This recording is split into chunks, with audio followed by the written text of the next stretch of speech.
ఇవాళ పన్నీర్ కర్రీ చేసుకుందాం.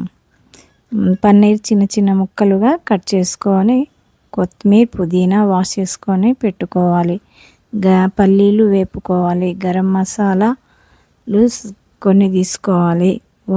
ఉల్లిగడ్డలు, పచ్చిమిర్చి, కరివేపాకు, టమాటాలు వాష్ చేసుకొని సన్నగా కట్ చేసుకోవాలి. మా మనవరాలు చూడండి, నేను కట్ చేస్తానని తీసుకొని కట్ చేస్తుంది. తను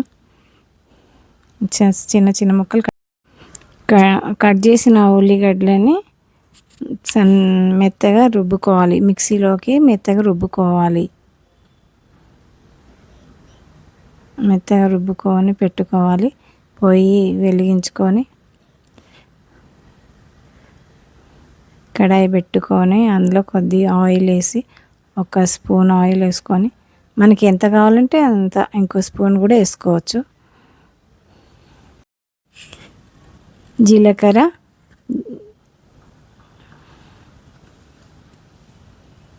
మసాలాలు వేసుకొని,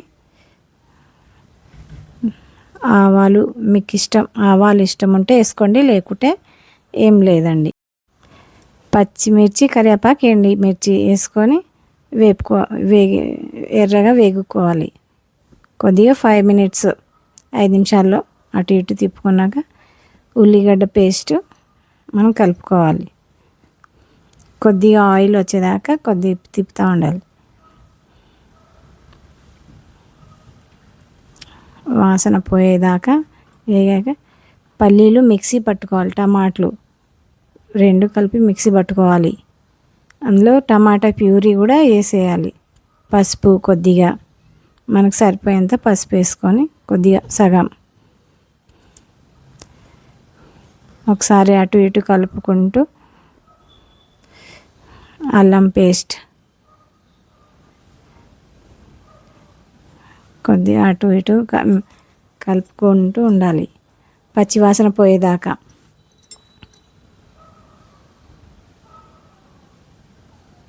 ఉప్పు తగినంత ఉప్పు,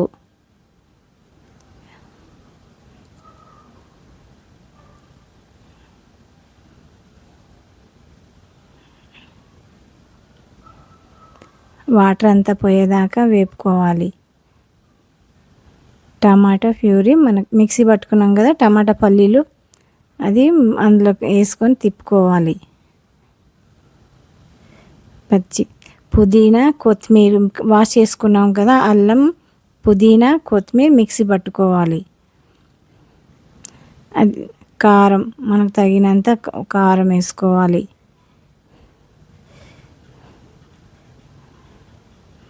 కలుపుతూ ఉండాలి.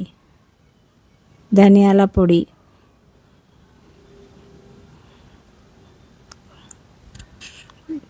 అటు ఇటు కలుపుతూ ఉంటే మొత్తం కలిసినట్టు. మనం మిక్సీ పట్టుకున్నాం కదా కొత్తిమీర, పుదీనా, అది కూడా కలుపుకోవాలి. మిక్సీ పట్టుకుంది కదా, కొద్దిగా మంచిగా పచ్చి వాసన పోయేదాకా కలుపుకుంటూ పోవాలి. కొద్దిగా ఆయిల్, నీళ్ళు, వాటర్ మొత్తం పోయింది. ఆయిల్ తిన్నప్పుడు కొద్దిగా మనకి కొద్దిగా వాటర్ చిక్కగా రావాలంటే వాటర్ వేసుకోవాలి.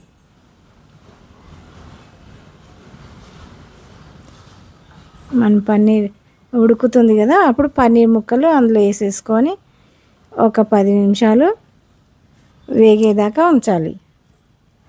ఉడుకుతుంది కదా, కొద్దిగా నీళ్ళు కొద్దిగా లాగిన పన్నీర్ కర్రీ ఒక 10 నిమిషాలు ఇలా ఉడికించుకోవాలి. ఉడికించుకున్నాక చూడండి, గ్రేవీ కూడా దగ్గరైంది. మనం చపాతీతో తింటే బాగా భలే రుచిగా ఉంటుంది. అన్నంతో కూడా అయినా తినొచ్చు, కానీ చపాతీతో సూపర్గా బాగుంటుంది.